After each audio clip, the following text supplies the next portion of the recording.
55 বছর ধরে একটি নাট্য সংস্থা তার ক্রিয়াকলাপ করে যাচ্ছে, এটা শুধু ঘটনা নয়, আমার মনে হয় দুর্ঘটনা। এবং সেই দিন থেকে আজও পর্যন্ত আমি যে রয়ে গেছি, এটা আমার ভাগ্য, আপনাদের শুভেচ্ছা। একজন যোগীকে চেনা যায় তার ব্যক্রচর্ম আসনে, একজন সন্ন্যাসীকে চেনা যায় তার ধ্যানাসনে, একজন রাজাকে চেনা যায় তার সিংহাসনে, আর একজন মানুষকে চেনা যায় তার সাংস্কৃতিক চেতনায়। আপনারা এই সাংস্কৃতিক চেতনা নিয়ে এখানে এই বৃষ্টির মধ্যেও উপস্থিত হয়েছেন, এর জন্য আমি খুশি। সাংস্কৃতিক অনুষ্ঠান মানে হচ্ছে মানুষের মিলন মেলা।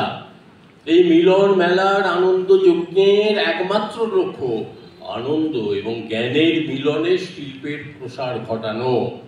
আপনারা এই শিল্পের প্রসার ঘটানোর জন্য যেখানে উপস্থিত হয়েছেন, আপনাদের অসংখ্য ধন্যবাদ। ভালো থাকবেন, ভালো রাখবেন, নমস্কার।